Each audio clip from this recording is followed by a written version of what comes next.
really interested by this story that hit me in the Daily Mail, in the Times, and has been knocking around in the last few days, and how people are changing their lives to save the environment.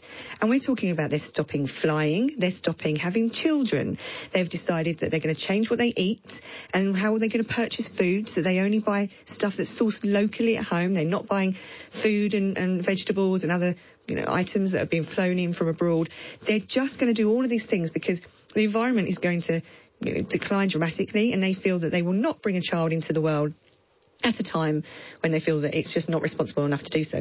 Even Prince Harry is at it. And I'm normally a massive fan of the royals, but I was surprised to hear Prince Harry say he won't be having more than 2 children. I think maybe his brother, Prince William, may be even more surprised to hear his brother say that in the media. But only having 2 children because it's irresponsible to have any more. What do you think? Do you think it's irresponsible to have more than 1 or 2 children, or indeed any children at all? Call me on 0344 499 1000 and love to hear from you. But in the meantime, we're going to be joined by Dr. Rupert Read, who's from the campaign Extinction Rebellion. Good afternoon, Dr. Read. Good afternoon. So do you think there is some merit in this then? Because I've done my homework. It's, it's all very well saying I won't have more than 2 children. He is a royal. He spends time on private flights to Jamaica, luxury safaris to Botswana, weddings in Montego Bay, baby showers in New York, flights in Fiji. I mean, people do look at this a bit and think to themselves, isn't this just a fad? Well, in terms of Prince Harry, I think it would be wonderful if he would do what I've done, which is pledge not to fly anymore, and that would be a massive reduction in his own footprint. But you know what this is about? It's about the systemic challenge that we face as a society. It's not enough for us to just do the right thing as individuals. We need to face this absolute crisis and emergency together, and hopefully if we do start to make the kind of changes together that we need to make, then people won't have to make such drastic decisions sometimes in their own personal lives. Well, you talked about it being drastic. I mean, I would say it's extreme to go down that route. I think we can all change the way that we live. I mean, a few years ago, people would not recycle in the way that they do now. Our children at home would go to people's houses and take stuff out of bins and say, no, that's recyclable. You don't bin that. You can recycle it. And I think that's a really good thing. But it's quite extreme to not have children or stop flying as a result of the fact that you feel personally you can really make that much of a difference, isn't it? Well, I'll tell you what's extreme, Katie. What's extreme is what's coming unless we do make a massive change together. What's extreme is climate breakdown. What's extreme is the possibility that in a few years' time there won't be food on our tables because our society will be falling apart as our climate falls apart. Remember what happened last year in the heat wave when we had crops baking in the fields because, for months there were unprecedented high temperatures. Those kinds of summers, and worse summers of all kinds, summers with huge rainfall and floods like we've just seen recently, there's going to be more and more of that. And tragically, that's actually locked in for a long time to come because the way the climate system works means that carbon dioxide goes up in the atmosphere, it stays there for decades. So whatever we do now, things are going to get worse for our climate for the foreseeable future. So what we in Extinction Rebellion are saying is, in order to stop that kind of extreme weather and that kind of extreme, horrendous future, we've got to move really, really fast now together to change our lives. And then maybe our children will be able to have decent lives, and then maybe people won't have to make the really sad choice that some people are making now to say, God, you know what, I think the future's probably going to be so horrible, I'm not going to have kids. We really ought to be making a world where people are not having to make that kind of very, very difficult choice. I agree with you. I wish that, friends of mine have started to say, we won't be flying anymore, we won't be joining you on these holidays, we won't be doing some of these things that you would normally do. We've made a conscious decision not to do that. And I find that quite sad. I think that it's actually curtailing their lives in some way. I find that they're missing out on things that other people may have had. And I also think that this might be selfish. Is it more important for them to be able to fly off here, there and everywhere, or is it more important for our kids to have a decent future and a stable climate? What I think is important is that if you do it, you've all got to be in it together, and I don't think it makes a lot of difference if you're doing it on your own.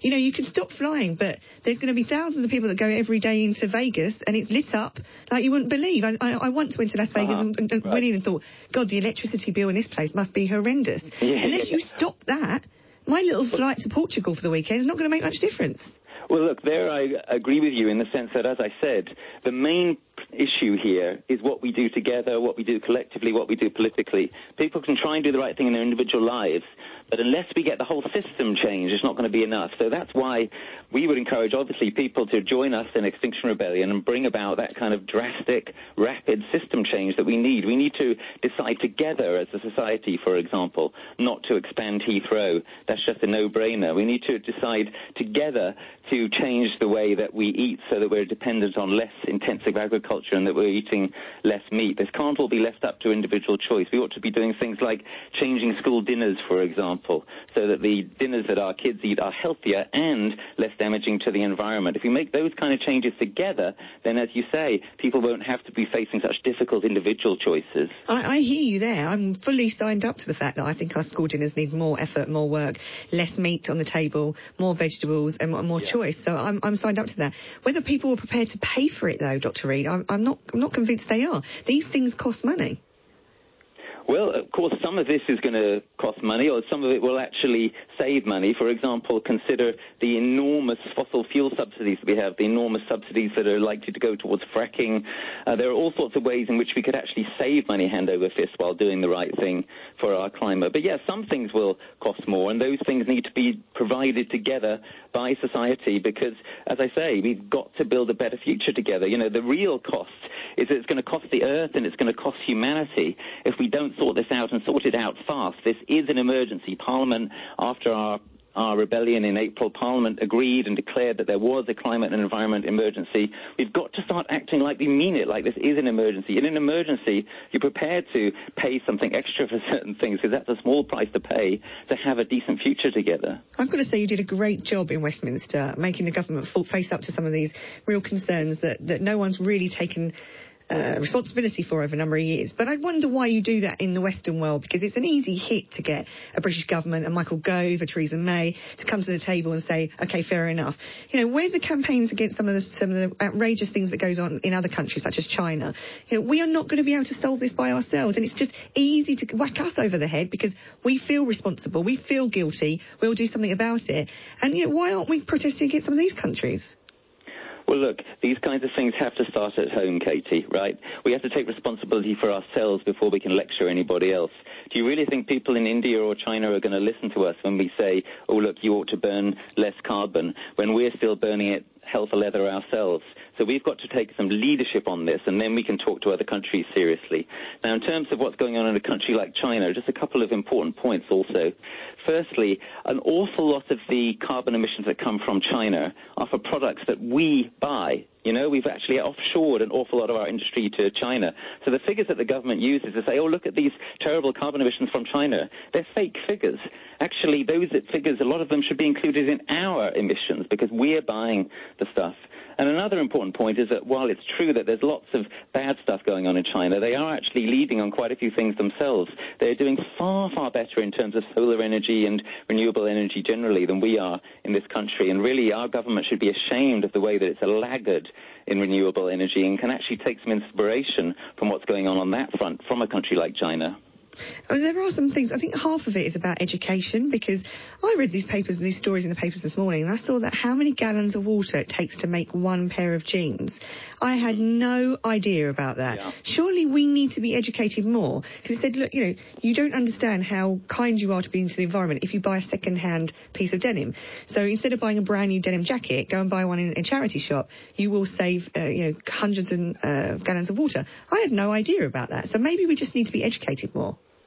Yeah, that's certainly part of the battle, and that's one reason why Extinction Rebellion has been running our campaign against fast fashion, against cheap fashion, against people buying clothes that they more or less throw away soon after they're wearing them. That's no way to live in the kind of society and under the kind of constraints that we now have to live under in this climatically threatened world. So, yeah, absolutely, as you say, we should all be thinking about making our clothes last longer. We should be thinking about mending them. We should be thinking about using charity shops. That's a way in which we can help and live better lives lives, and of course it's cheaper as well. And government can encourage that too. You know, there should be a lot more shops, and there should be subsidies for these shops, we reckon, or at least I reckon, that are there to repair goods. It applies not just to clothes, but all sorts of things, like electrical goods as well, for example, yeah? If we had a culture where we were thinking not just all the time about buying new stuff, but about repairing stuff and making it last longer. Well, I think you've hit the nail on the head about making it last longer, because I'm telling you, some of the stuff that you buy of white goods in kitchens, they are rubbish. They last 5 minutes. I mean, my parents used to have one machine that would last 15, 20 years.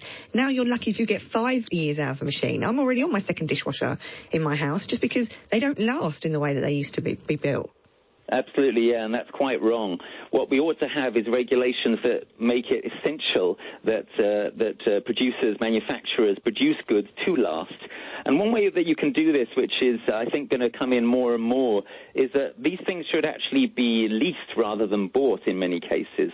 And if you had a lease arrangement, then it would make sense for the manufacturers to make them last as long as possible, right? Because the danger with the current system is that if you come back and buy another one soon afterwards, well, that's more profit for the people who are making them. So we need to change those kind of perverse incentives and create a system where things are really designed to last and also designed to be shared.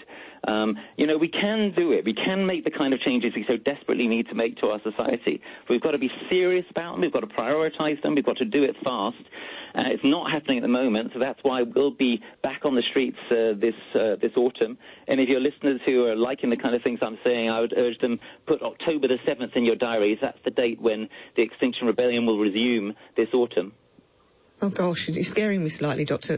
Read. Can I just quickly read out a text? Join us. We're not so scary. Did I sound scary to you right now? No, but that's how you pull the wool over my eyes, you see. I'm not that silly.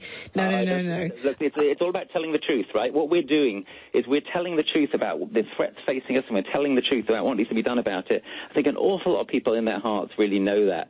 And that's why we've achieved so much sympathy and so much transformation of public opinion on this. And that's why there's some hope going forward. So, yeah, I'd say to you, Katie, and to anyone else, if you're not sure yet, well, when the next rebellion happens, come down and meet us and talk to us. I think what you can do, you can get people to move. You can get people to move just a little bit, rather than asking us to stop having children, getting on flights. You can get us to move a little bit, and I think that will make a huge difference. Can I quickly read out a tweet to you? It says, This is from Peter J. Katie, your spokesperson for Extinction Rebellion is 20 years out of date. NASA satellites measured temperatures have not risen for 20 years, and they've actually fallen for the last 3. We are entering a cold spell, possibly a mini ice age. Who is preparing for this? What's your answer to that?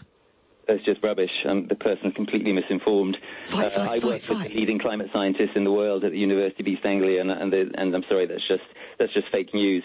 So the crisis is absolutely real. It's not going away. We all feel it. We all see it, right? We've all seen how the weather's been spinning out of control the last few years, unprecedented global temperatures. You know, we know that this is happening. The question is whether we're going to fess up to it and do the kind of things that need to be done so that we can face our children. And that's one of the things that this is really about.